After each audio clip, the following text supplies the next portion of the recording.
wait a minute, I can help people on a global basis. And that's when I was like, okay, I'm just going to plant my flag right here.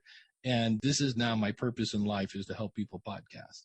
What's up, guys? Thanks for tuning into the Why Influence podcast, where we interview influencers about their why and motivation for sharing online. I'm your host, Jeremy Siegel, and today our guest is Dave Jackson from the School of Podcasting.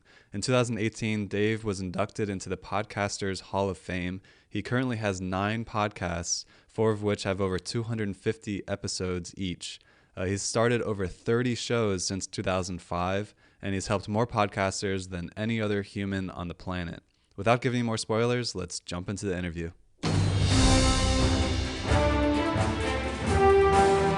Welcome to the Why Influence podcast, where we deep dive into the why behind some of the world's most influential people. Why do you influence? Why are you an influencer? We hope to inspire you to share your voice with the world. And now, your host, Jeremy Siegel.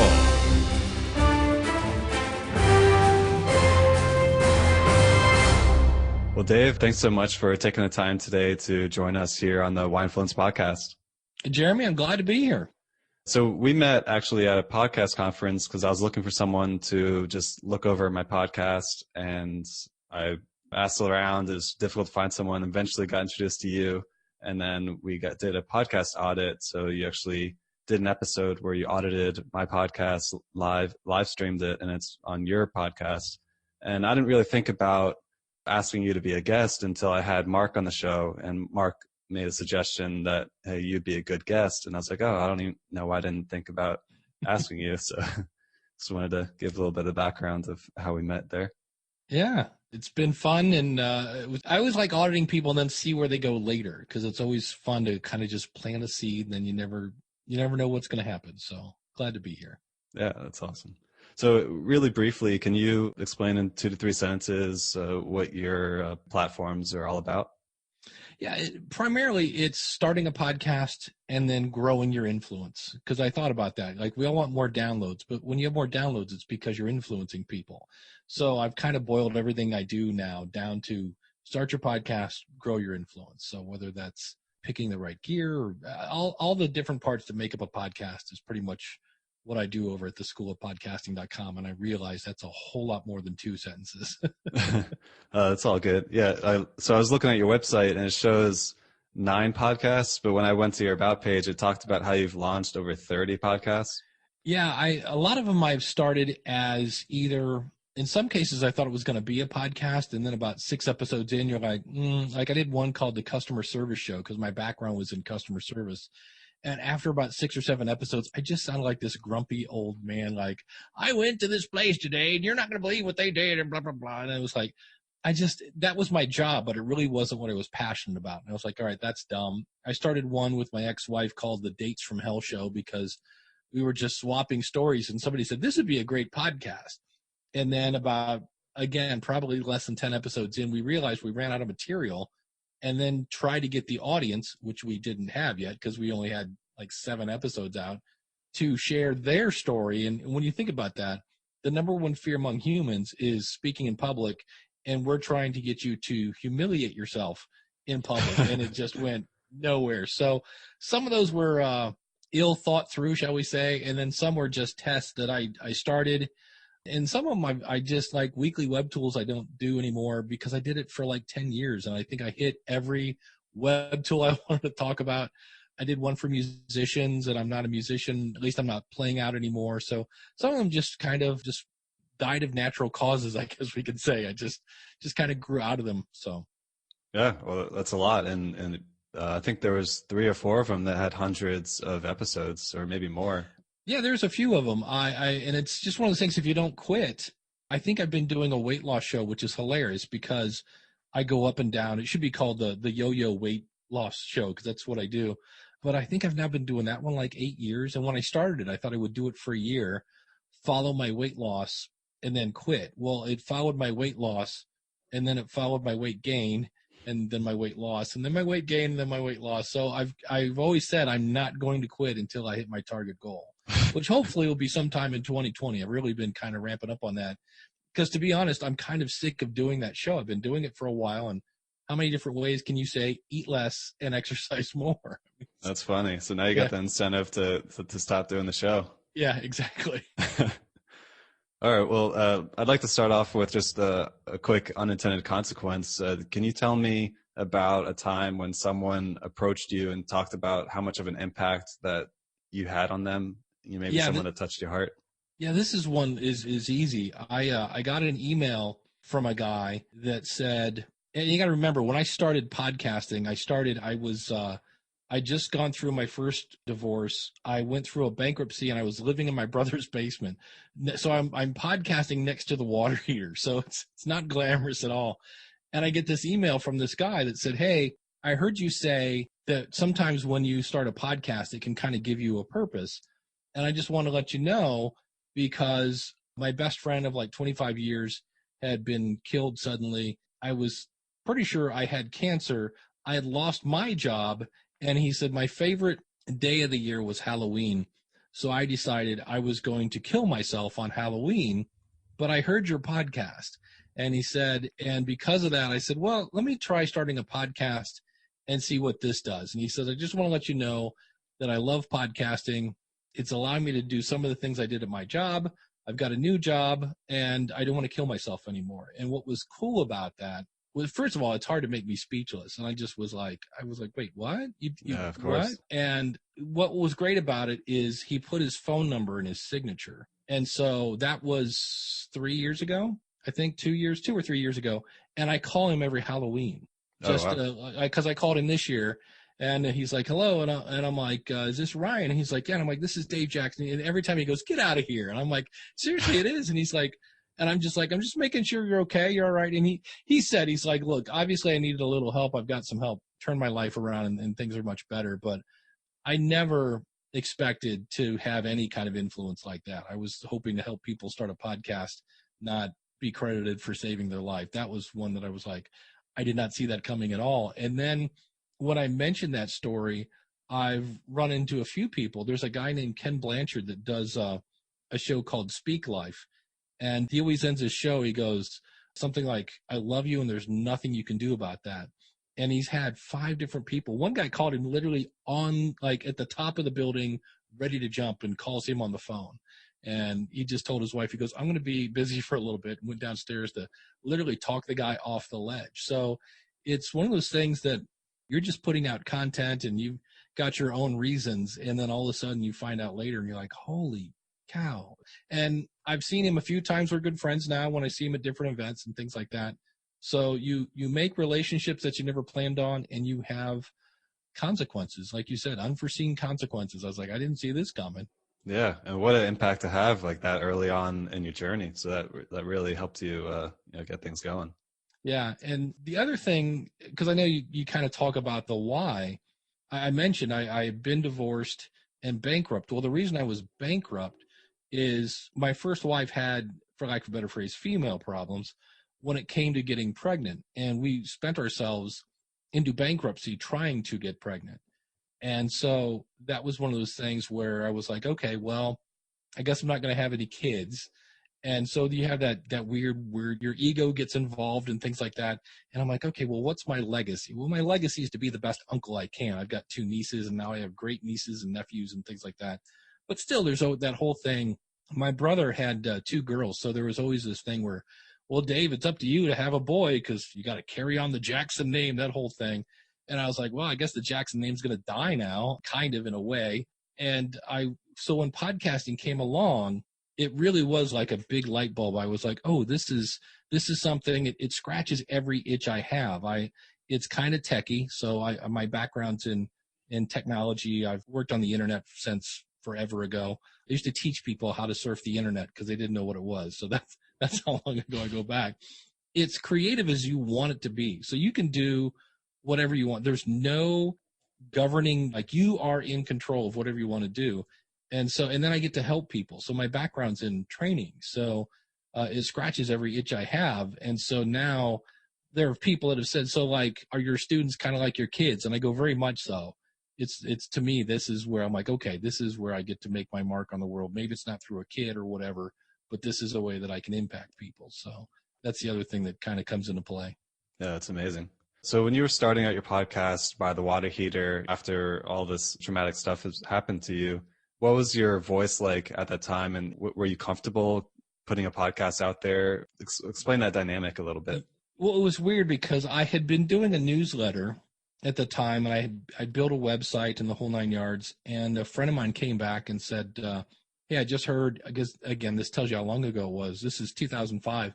He said, do you know how you missed the MySpace boat? And at the time, MySpace was like Facebook is now. It's this gigantic website. And I'm like, yeah, I know I missed it, whatever. And he goes, well, I just heard what the next big thing is going to be. It's going to be podcasting. And I said, what's a podcasting? And I Googled it, and there was 1.5 pages. I never will forget this because I'm like, I think I broke the internet. There's nothing on this topic. And so once I finally figured out what it was, and I thought, well, I could turn this newsletter I do for musicians into a podcast, but I don't know, it seems kind of weird because there's a guy named Bob Baker who's kind of like the godfather of all music marketing. And I'm like, well, I'm no Bob Baker or Bob Baker. I always want to say Bob Barker, but that's the guy who Price is Right. Bob Baker. And so I decided to start the podcast. And of course, the person I wanted to interview was, you guessed it, Bob Baker. So I had him on. He was one of my first guests. And I asked him, I go, well, how did you become kind of like the expert? And he goes, oh, that's easy. I just told myself I was an expert. And I go, wait, what? And he goes, yeah. He goes, I'd written a couple articles for different magazines. He goes, at one point I actually worked for a magazine. He goes, so I kind of already knew a little more than the average Joe street musician. He goes, and I'd been in a band for years.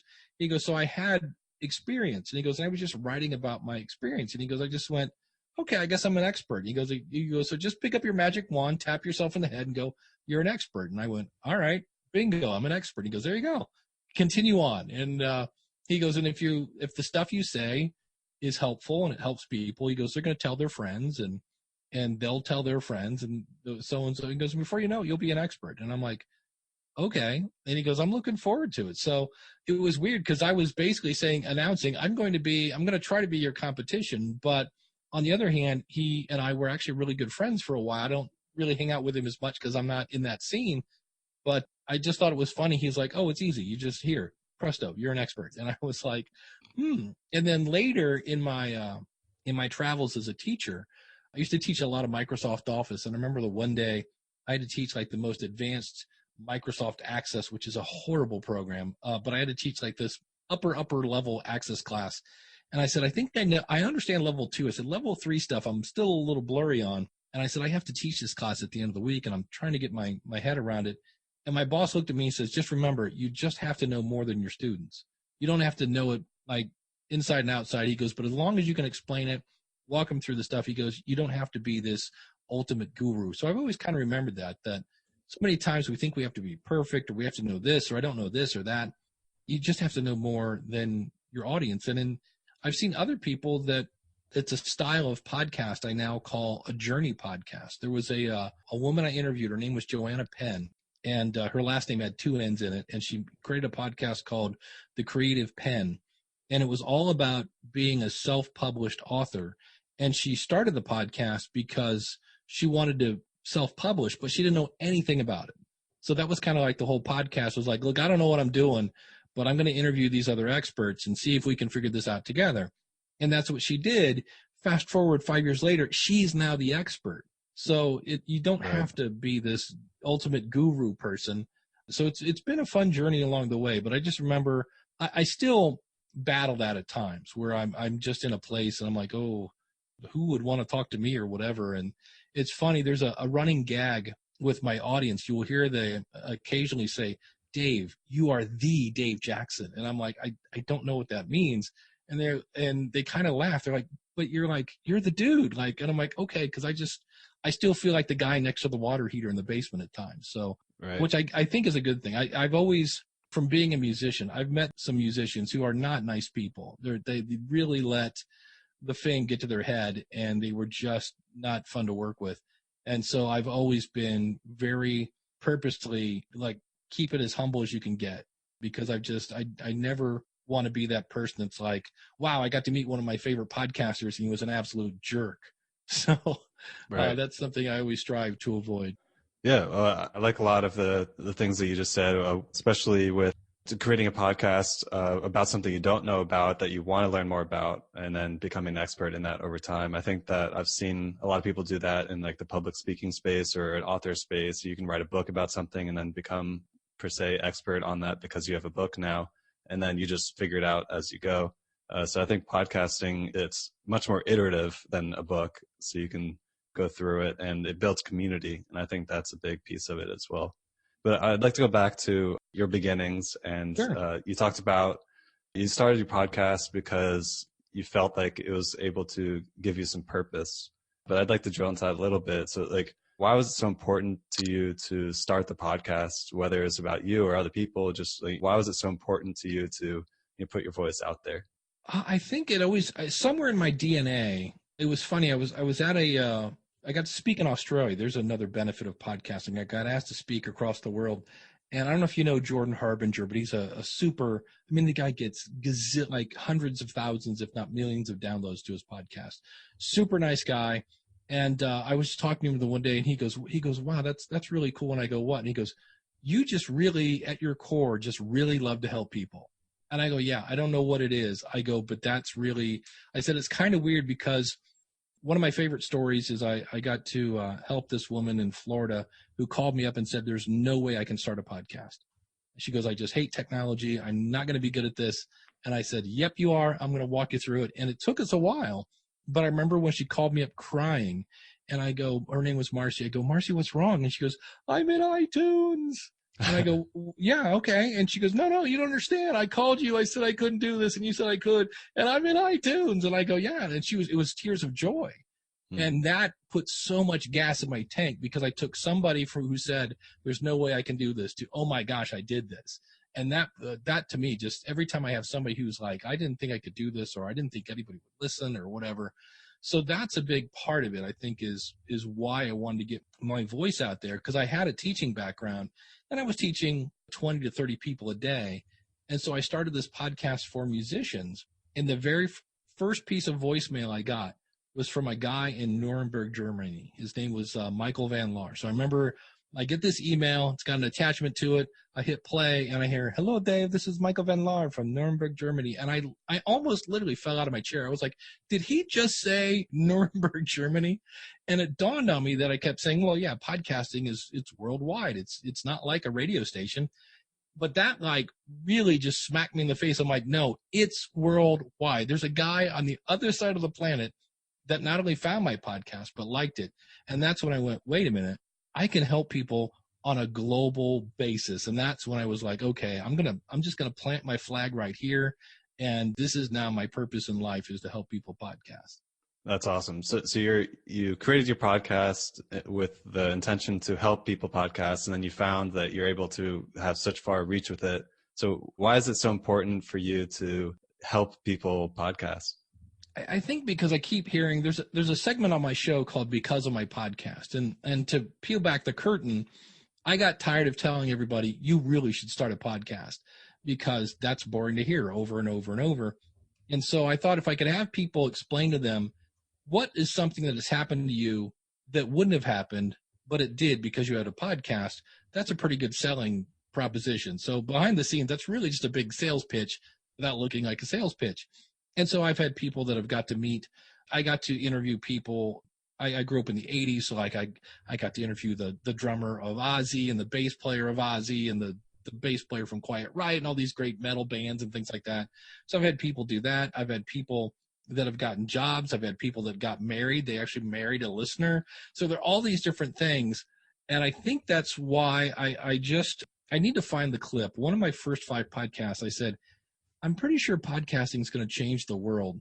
And I need to go back and find that, because as I help more and more people start a podcast, and then they like, hey, Dave, I have it because of my podcast story.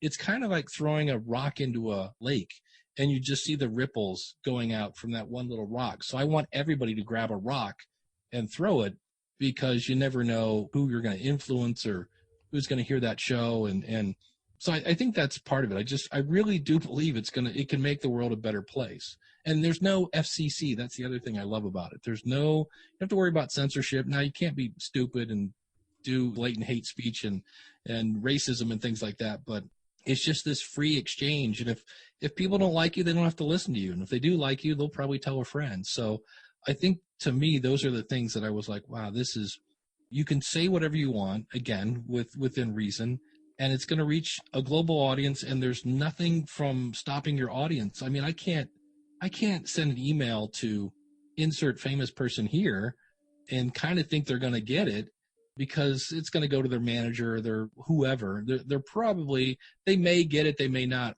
Here, somebody can email me and I'll probably get it within 24 hours or 48, and I'll probably answer back if I have the time. So you get that connection with people that you just can't get anyplace else. And that's when I was like, again, goes back to helping people, building that relationship and helping people.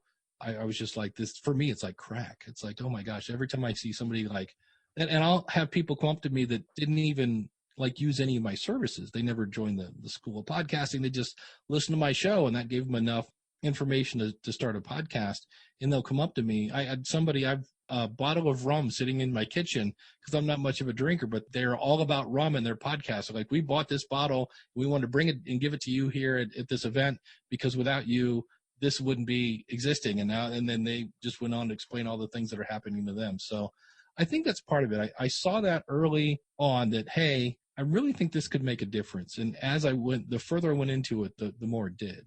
Yeah, that's amazing. So I like the way you approached it too, because you had the how to, and then you got tired of telling people why. So you created the podcast showcasing what people are getting as a result of podcasting. And then you combine those so you could really incentivize people to feel obligated to start podcasting because they want to have what those people are getting. And then you're enabling them with the tools. And that just goes back to, I can change my format like most of the time. Well, when I first started, because there was something on the internet, the average US drive time was 20 minutes. So everybody thought you had to make a 20-minute podcast. And I made a 20-minute podcast. And the first time I got to go to an event and actually found people who listened to my show, I'm like, oh, what do you like about it? I'm like, oh, you're funny and you're entertaining and I love your information. I'm like, great. What do you wish I would change about it? And all of them said the same thing. It's way too short. And I'm like, it's 20 minutes though. And they're like, yeah, but I need like 40 minutes. I'm like, that's a lot of Dave. And they're like, oh, if you could make it longer, it would be great.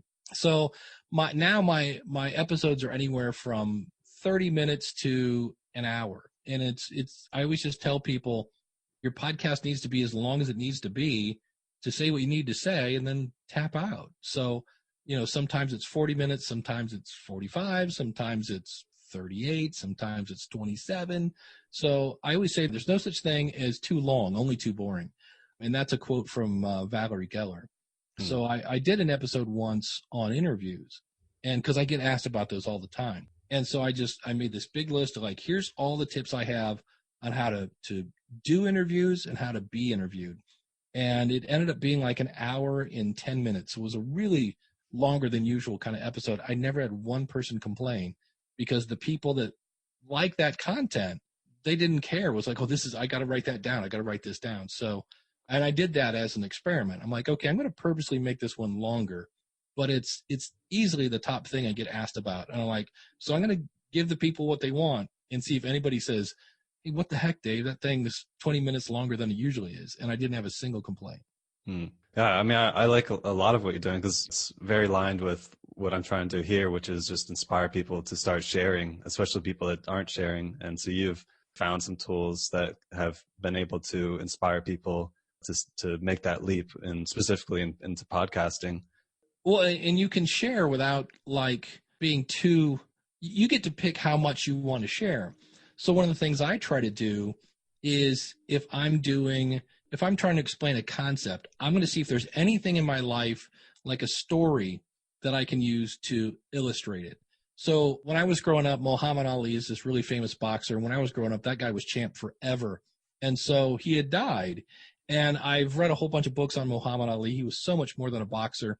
And so I said, wow, there's a lot of really cool, like that guy stood out. He spoke his mind. He stood up for what he believed in. There are all these things. I said, here are lessons we could learn from Muhammad Ali. But in the process, I explained what a big fan I was. And I had people coming out of the woodwork saying, man, he was my champ too. And I really love that guy. And now we have this in common. And then one day I was talking about how when you start a podcast, you have to have a lot of passion, because when you first start, it kind of stinks, but not a whole lot of people are listening. So you got to really love talking about what you're talking about. And I said, and right now I have a 16-year-old stepson that wants to learn how to drive. And every time I walk in the house, that kid is saying, hey, can we go driving? Can we go driving? I said, so if you wonder how much passion you have to have the passion of a 16-year-old trying to get their driver's license. So it was just these little glimpses into my life without just saying, well, today, let's talk about what I had for breakfast, because nobody cares. But it was a way of illustrating a point. And anybody over the age of 16 goes, man, I remember what that was like when I was trying to get my license and this and that. So there are ways you can weave sharing into whatever you're doing, whether it's a podcast or a blog or a YouTube channel, whatever, and give people a glimpse into you without just like, hey, I'm just going to talk about me for a while. So that's how I work it into my show. Yeah, I like that. So speaking of that, can you share any barriers that you've had to overcome during your journey, especially if there's any of the self-made barriers that you internally were blocking yourself from maybe making a step and holding yourself back, and maybe how you powered through some of that? Yeah, I think probably the biggest one, and I kind of mentioned it earlier, and I still battle with it, is just impostor syndrome. Just why would it? And the other thing is, growing up, me and self-esteem are not good friends. And I've shared about this on other shows. I didn't have a horrible childhood. I there were times when I always felt like I was the odd guy out, and that kind of gets cemented in your brain. And so that is just something where it's weird. You just have to kind of power through it in some ways. When I go to events, it's funny because the great thing about podcasting is you can be an introvert who gets to talk to thousands of people without actually talking to thousands of people. So when I go to these events in 2018, I remember I got inducted into the Podcasters Hall of Fame. And I remember going up this escalator, and I get to the top, and there's just all these people. I mean, just a room packed full of people. And I just looked up, and I didn't see any of my friends anywhere. And I'm like, where are the podcasters at? And I just remember thinking, okay, it's okay. It's not a big deal. I just felt completely out of place. And I just walked up to somebody and I said, so what brings you to the show? I just told myself, that's all you have to say. Can you say what brings you to the show? And I'm thinking in my head, yes, I can. So I walked up to somebody and go, so what brings you to the show? And they're like, oh, well, I'm doing this. I'm thinking of doing it. And all of a sudden we started into a conversation, and they're like, what brings you to the show? I'm like, well, I'm getting inducted in the Hall of Fame tonight. And they're like, really? Wow, that's great. So that shyness thing is always kind of funny. People don't believe it, but it's the truth. My first kind of real job that wasn't a paper boy, I got hired in a grocery store, and I actually got fired because I was too shy. I was ridiculously shy. And so it's kind of funny that I now make a living talking to people and helping people and things like that, because they're just like, you need to talk to the customers. And I'm like, well, I say hi or something like that. But they're like, yeah, you need to be a little more outgoing. And That's so funny. I got that job in high school through a kind of a work program. And my best friend was in that class with me. It was called Distributive Education. You're supposed to learn about business. And really all the class was, you're going to get a job in a grocery store.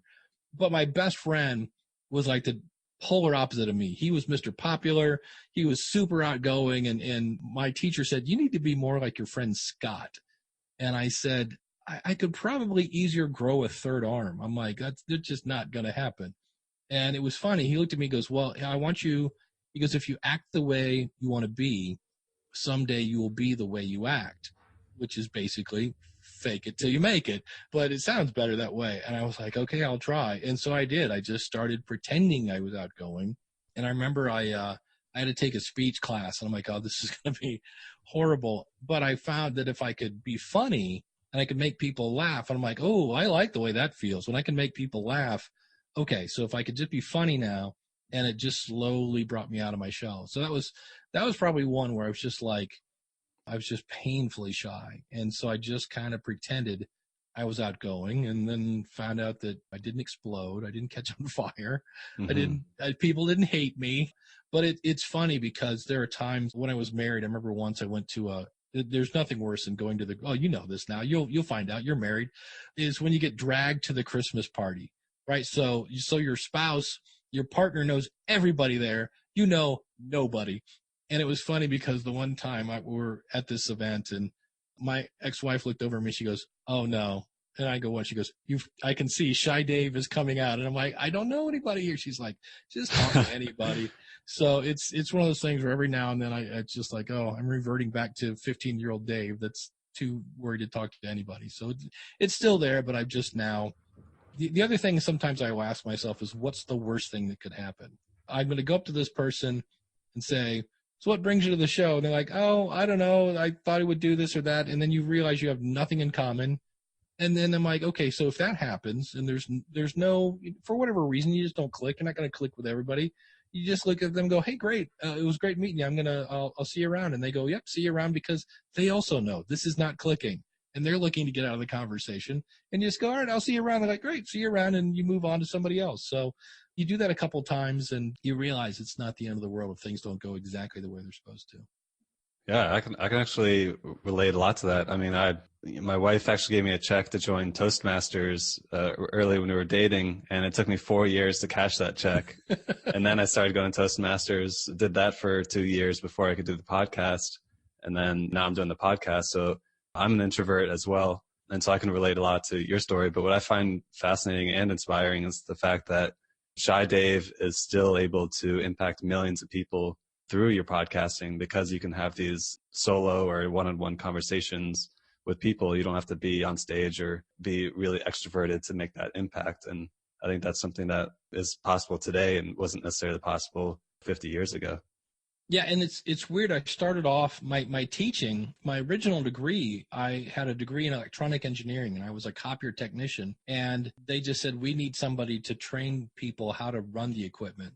Because this was back in the days when, I mean, it used to be a copier was like you'd put the paper on, you'd hit print, and that was it. Now they were stapling and all this other stuff, and the customers kept breaking it. So that's how I got into training. So I was training like 4 to 5 people at a time. It wasn't a big group.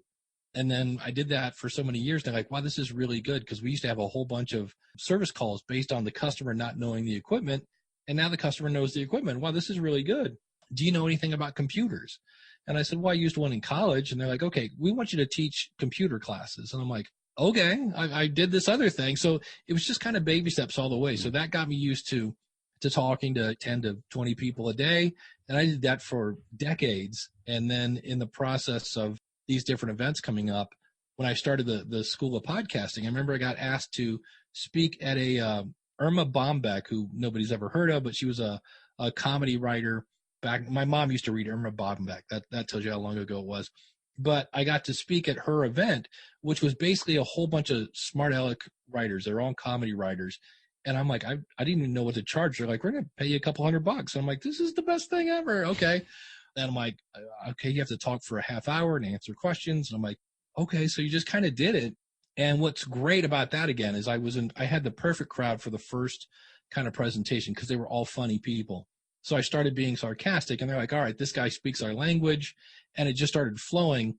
And so that kind of went from talking to 20 people to talking to, I don't know, probably 100 people. And then over the years, it's funny. I still get nervous. All the blood rushes out of my hands. My hands get incredibly cold right before I go on stage. But the minute I hit the stage, it's like I flip a switch and I'm Dave Jackson, podcast consultant, not Dave Jackson, shy guy from 15. And I just kind of turn it on, and it's me, and I kind of know what's going to work and what's not. And I always enjoy it. So it's kind of funny, but you just kind of, I'm still trying to lose weight. And this one video person, it's like an online teacher. And she says, pick a goal that you can grow into. And I was like, I like the sound of that, because if you're not growing, you're probably going backwards if you're not growing. And so there are times when I'm doing these different workouts and I just think to myself, I'm going to die. I'm literally going to die on this exercise bike. And she'll like, no, just pick it up, whatever, 5 miles per hour. And I will do that. In my head, I'm thinking there's no way I'm going to do that. And it's that thought again of like, I didn't think I could do that. And then at the end I go, oh, what do you know? I could do that. Didn't know that. So I like the fact when you kind of pick a goal that you have to grow into. Yeah, I like that. So where you're at now, we've talked a lot about your journey and where you are now with being inducted with the Podcasters Hall of Fame, being successful with your podcasts and inspiring and helping so many people. So what are the next steps from here? Like, what are you looking forward to the most, say in 2020, or looking forward in the future? Well, the one thing, not to beat a dead horse, but I am going to lose the weight. I lost 5 pounds last month. I'm really focused. And that's really the thing I think I've learned especially like the last year, is I do like to put my hands in everything. Because I'm like, ooh, that sounds fun. Ooh, I could help people over here, and I could do this, and I could do that. And the problem is you can't have 17 number one priorities, because none of them will get done. And so what I really want to do in 2020 is, I think, like, if you had to pick a word, the word of the year or whatever is going to be focus. And I'm going to have to figure out, okay, what is it I want to do? And then just start asking myself, okay, Dave, you're now playing with this plugin for audio, or you're watching old videos on YouTube. Is any of this really helping you achieve your goal that you're supposed to be working on? And because that's one of the things that's always been, I love creative endeavors. And so I love to start them. I don't always finish them. I usually do, or I'll get them like 97% done. I'm like, close enough. So I think the thing I really want to master is focus. Because when I take steps and I bust out the old to-do list and I'm crossing things off, and I know last year I actually bought a piece of software that would block sites. Like, I couldn't go to YouTube. I couldn't go to Facebook. It'd be like, nope. When I turned this on, it was like, you're supposed to be working on this one thing. So that is something that is somewhat laxed here towards the end of the year, that I'm like, I need to get back to being a little focused. Well, I do know a good way to become an expert at focus. Yeah. It's to start a podcast on focus. Yeah, there you go. That's it. That's the next one. Yeah, that would work. You never know. Yeah. But yeah, so and it's just one of those things that I have a hard time. Like I said, I've been doing the one podcast. I'm trying to kill it now, and I'm like, I still might be helping people over there, so I don't want to kill it. But it's like, there just comes a time. People ask me, how do you know when is it time to stop the podcast? I go, when you're really dreading turning on the microphone, when you're like, I can't believe I have to record another one of these things. I'm like, that's when it's time to cut it off. Yeah, that's interesting. So let's say you meet someone on the street who wants to start a podcast, or either just started their podcast. They're really early in their journey. Mm-hmm. What would be some of the biggest pieces of advice that you would share with these people? The one that I think everybody skips, there's a show on CNBC called The Prophet, and it's this guy, it's this like bazillionaire, and he goes around and finds small businesses, and he helps them either fix their product, their staff, or their process. And one of the first things he almost always does is he grabs their product, he goes out to the public and gets feedback. And I think so many podcasters, on one hand, it's hard because you're putting your heart and soul into your podcast. And it's tough to put it out in front of somebody and go, hey, what do you think of this? And please talk about it like I'm not here. Because if they say, it's kind of bored, I don't know, I didn't really get it, I don't know, the audio quality stinks, or whatever it is, nobody wants to hear that. But the problem is, so they will start a podcast, and then they'll go, okay, now I'm going to spend a bunch of money on Facebook to just tell the world about this podcast. And I'm like, well, wait a minute. I think it's the Abraham Lincoln quote. It's if I had 4 hours to chop down a tree, I'd spend 3 hours sharpening my axe. And I'm like, I love that quote, because so many people want to just start swinging that axe. And I'm like, don't you want to make sure that if you actually find your target audience, that it actually reaches, like it impacts them in some way? Or they'll ask their friends and family. Well, your mom is not going to tell you, honey, this is awful. She's just not. So you need somebody, preferably somebody who is your target audience, because you can have me listen to it. I remember somebody had me listen to a show, and it was about toy trains, like the whole hobby and the industry. I've never had a toy train. I don't know how. Grew up sheltered. I don't know what happened, but I missed the whole toy train thing. So I had no idea what this guy was talking about. And I could judge him like, I really like the way this flowed and all, but his content, I had no idea. So you need somebody, like he needed to find somebody who was into toy trains to go, hey, can you listen to this and give me some feedback? Because I think a lot of people skip that step, and then they wonder, why is my podcast not growing?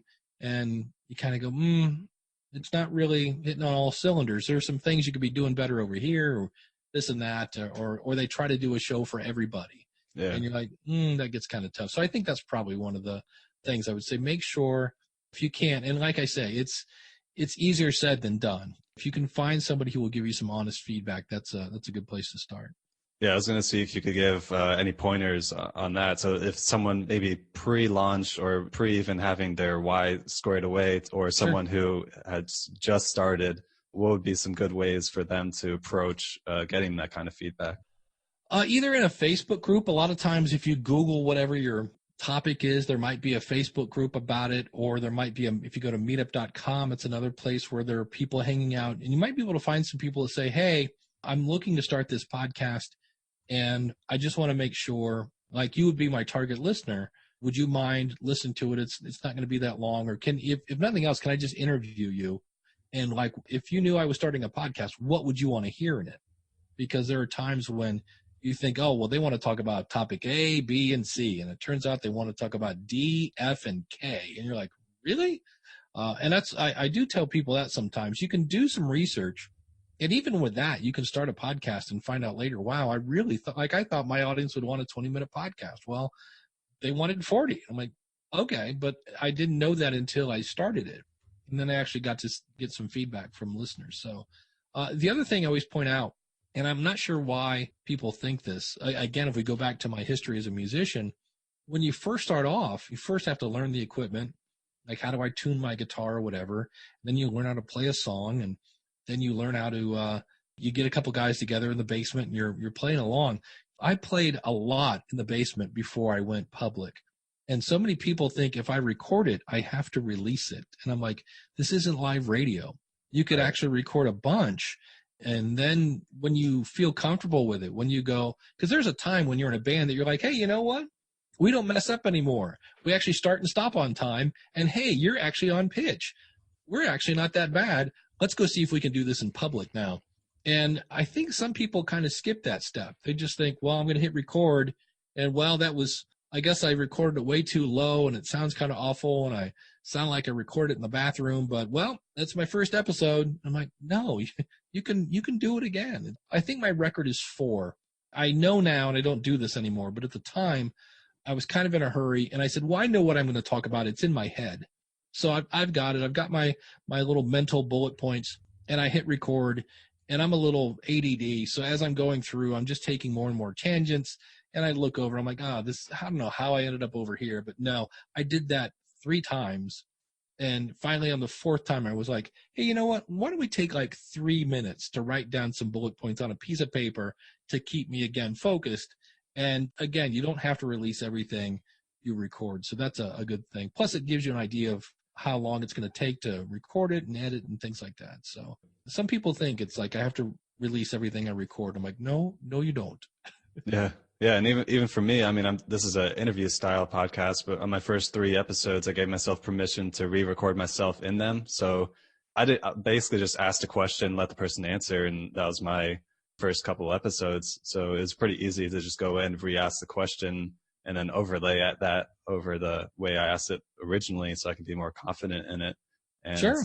Going into it, I told myself I can do that for the first 3 episodes, and after that, I'm not allowed to do it, which helped me figure out where I could improve as well. So I thought it was a good tactic that worked for me, at least. There you go. And that's really what it boils down to, is whatever works is what you can do. And sometimes, again, as a musician, I'm a guy that they would say, okay, Dave, here's where you're going to do the lead for the song. And I think my record was 17. I just go like, I don't like that one. And my band's like, what was wrong with that? I'm like, I just didn't feel it. And so I remember we went on to the next song, and the engineer's like, hey, we're just going to get some sound levels and stuff. So go ahead and just play a lead over this, but we're not going to record it. And I said, okay, fine. And so they hit the music. It's in my headphones. I start just wailing on the guitar because there's no pressure. And I start wailing. We get done, and I'm like, man, I wish we would have recorded that. I said, of course, that was great because there wasn't the pressure of having the red light. And the engineer went, yeah, we recorded that anyway, Dave. So they tricked me because they knew if I didn't have that pressure of the red light, I'd probably be fine. So that's another thing to keep in mind. Again, you don't have to release everything, and sometimes just practice getting the words out of your mouth. Yeah, very true. So I also like to ask, we got the advice for the new person, if there's someone who's more established in the podcasting space, they've got their systems down and they're established in the industry, what's some stuff that you've seen or maybe that you're doing yourself that you feel like is really sets you apart and gives you that edge as opposed to the average podcaster? that's out there? Boy, that's a good question. Part of it is, and it's a weird answer, is you have to get comfortable being yourself. And that in some cases means doing things that are like way different. One of the things that if you read any book on interviews or things like that, you don't want to interrupt the flow of the interview or whatever. And you're having this conversation. And I just started doing something where I would be listening to an interview, and in my head, I'm like, oh, I wish I would have made this point. So I just started like I'd put in a little like whoosh sound effect. I'm like, hey, this is Dave again. Did you guys hear what he just said? He said he was pitching this for a year, not 6 weeks. He did this for a year before he got anywhere. All right, let's go back to the interview. Whoosh. And people are like, so now there's some people like, oh yeah, he did a Dave Jackson. Like he interrupted the interview to make a point. And I'm like, and that was just me being me. Again, it was the teacher in me that was like, I want to make sure you got this point.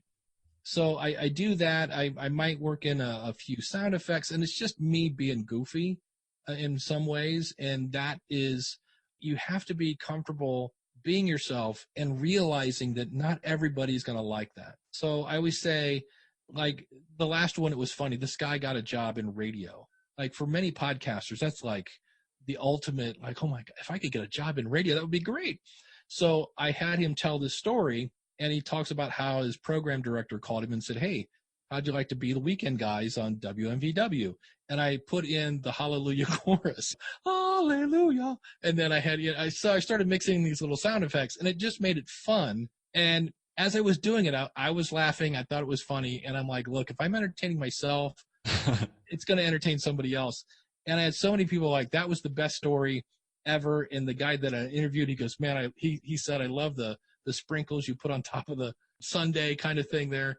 And it was fun. And I just have to realize that there are going to be some people that are like, this guy's too goofy. I tuned in for podcasting advice, and he's mixing all these weird sound effects, and he's making jokes. And I'm like, you know what?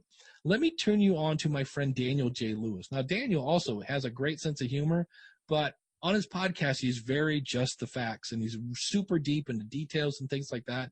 And you have to kind of realize that you're going to attract people that like you. Because that's the other thing. I've never met somebody that came up to me that said, hey, Dave, I really love your show. And I'm like, oh, no, it's Harold. Not that guy again. I love every one of my fans, not because they listen, because they're a lot like me. They don't take themselves too seriously. They're kind of sarcastic, but yet they love whatever their topic is about. So you'll kind of attract people pretty much like you in many cases. So just be yourself. And it takes a while to be able to say, okay, it's okay that you don't like me. That's a tough pill to swallow, because you want everybody to like you. And when you listen back to this, you'll find out that I'm far from perfect. As I just said that last sentence, I realized that I went, it, and I'm like, oh, just in my head, I'm screaming, spit it out. So there's a lot that can be fixed in post-editing. Yeah, for sure. That's all great advice. Well, Dave, I appreciate you sharing your why. Before I open the floor for you to pitch some of your stuff, which I'll also be posting on our website and the show notes, I'd like to just ask you if you have any last words for our audience here, anything that comes to mind that you feel like you'd like to say before going. Yeah, just the fact that if you are a person that's thinking, oh, no one would listen to me, or I have people that say, oh, especially the technology, I go, do you know how to upload a picture to Facebook? And they go, yep. And I go, then you know how to upload an MP3 file to Libsyn. Have you ever been in the car and your jam was on, so you cranked it up? And they go, yeah. And I go, and then the phone rings and you have to turn the volume down on the radio. And they're like, yep. And I go, you know how to mix audio. And they're like, all of a sudden they're like, you kind of have a lot of the skills already needed to do that. And your podcast is a little bit like a recipe. It looks good on paper, but there's only one way to know if it's going to be any good, and that's to make it. You can look at a banana nut bread recipe and go, I like bananas, I like nuts, but I've never, But until you grab that bad boy out of the oven and eat it, you're like, oh, wow, this is a whole lot better than I thought it was going to be. So don't be worried about it. When you first start off, nobody's listening. That's the good news as you build your audience. And just get out there, and I'm here to tell you, podcasting is going to change your world.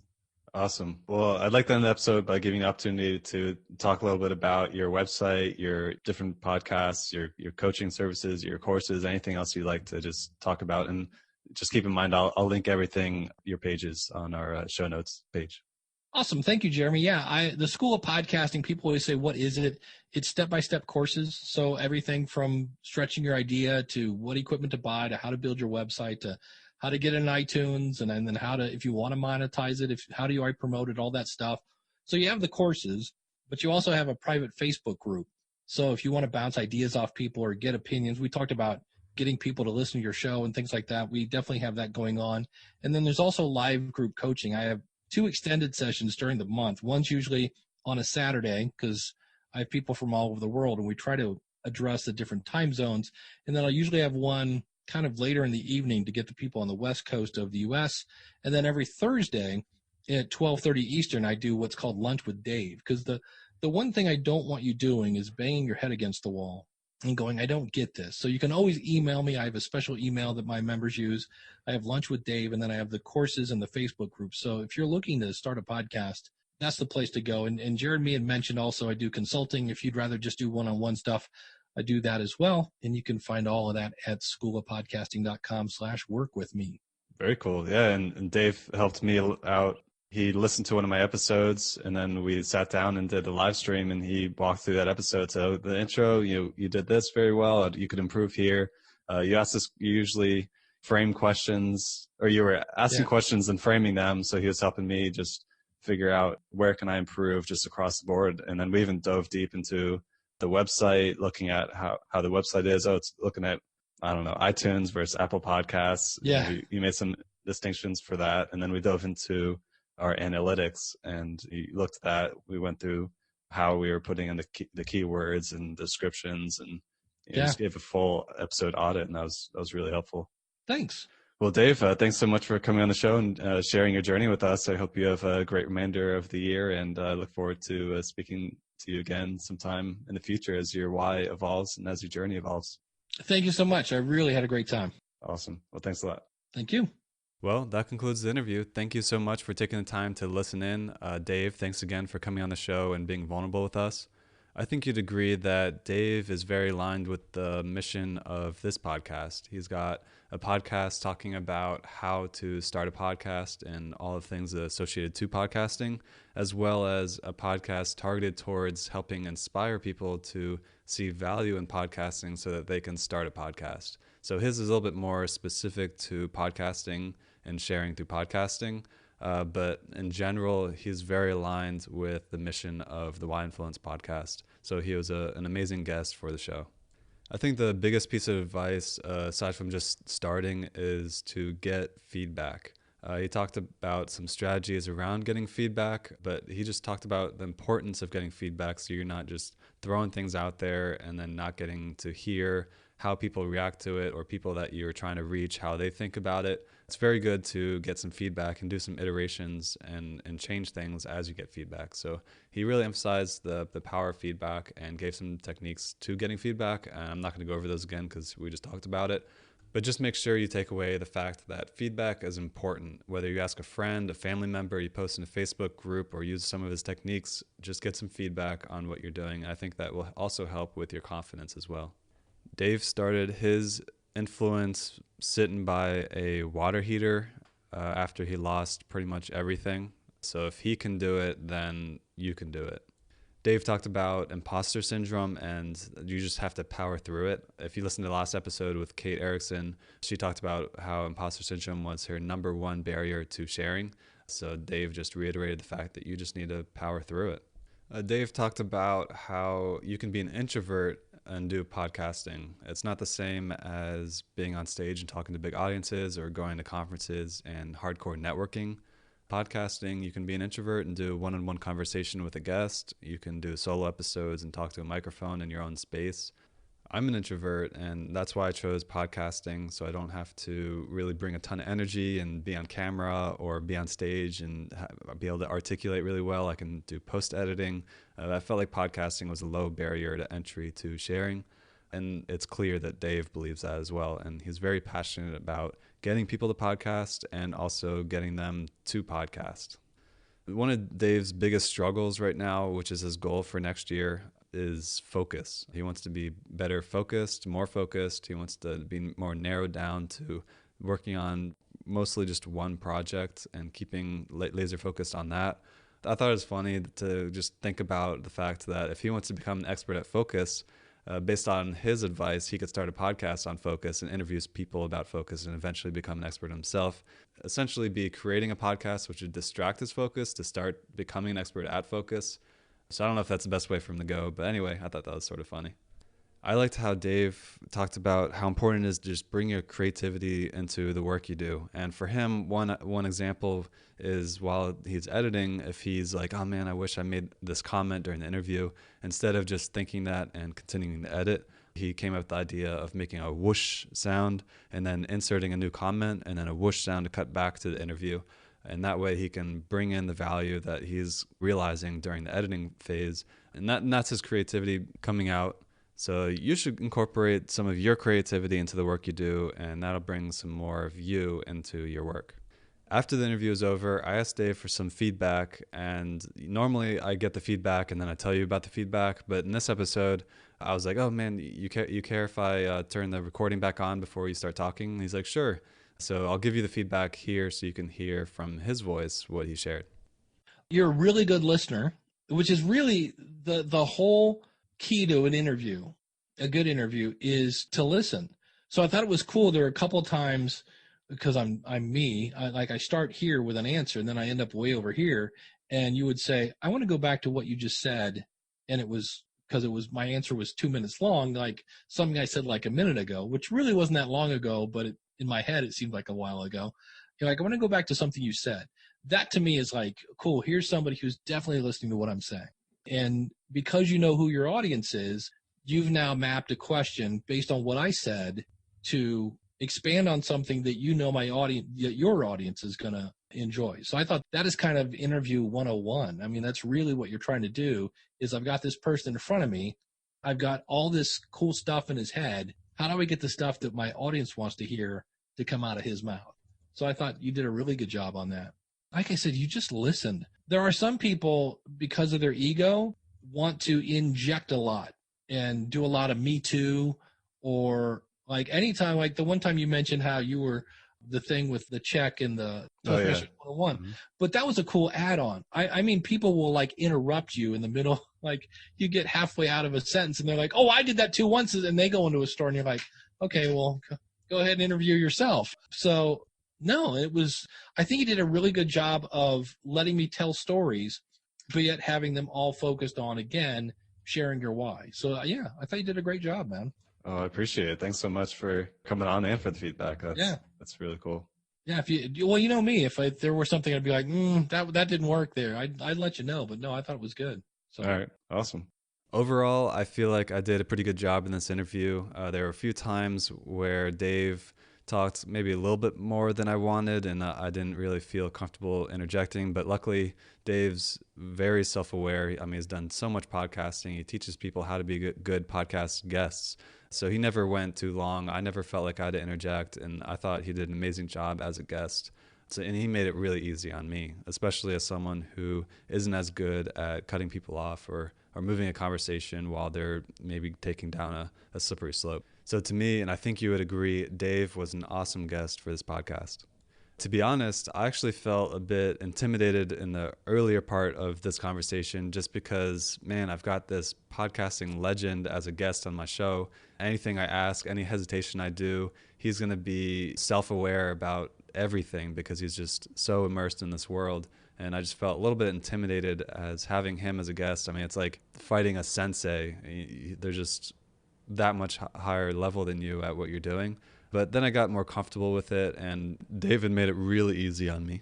Actually, as the interview went on, it actually became a lot of fun. I mean, here I am as a newer podcaster. I mean, I'm less than 30 interviews deep, and I'm diving into Dave, just really deep into why he's doing what he's doing, finding vulnerabilities, asking him how he overcame barriers, asking him for advice. And it's just awesome to be able to control the conversation, to pull the information we wanted to pull out, and to dive deep into someone like Dave.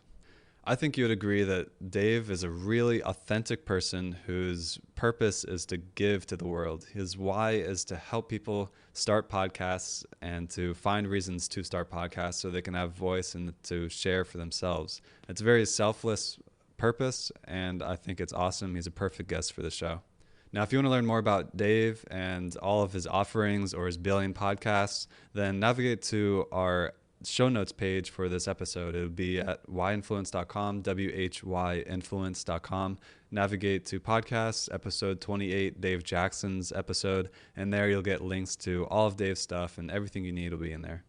Now, again, our mission here at the Why Influence podcast is to inspire the sharing of hidden knowledge and wisdom. So if there's anyone in your network who's holding this hidden knowledge or hidden wisdom, consider sharing this podcast with them and contribute towards the mission of our podcast. Aside from sharing, the next best way to help the podcast is to leave an iTunes review. So if you have listened to a few episodes now and you still haven't left an iTunes review, please just take a moment, go to iTunes and leave a review. It helps us out a lot. If you're listening to this, I would love to hear from you. Just send me an email, send me a private message. You can join the Discord group. It's whydiscord.com, whydiscord.com. Just send me a message and let me know what you think about the podcast. Let me know what kind of impact it's had on you, or if you shared it with anyone. I would love to hear anything from you. As always, give yourself a big pat on the back for listening to this episode in its entirety. And I know you have a lot of options for consuming content. You chose to listen to the Why Influence podcast. So I just want to personally thank you for taking the time to listen in today. And I look forward to seeing you in the next episode.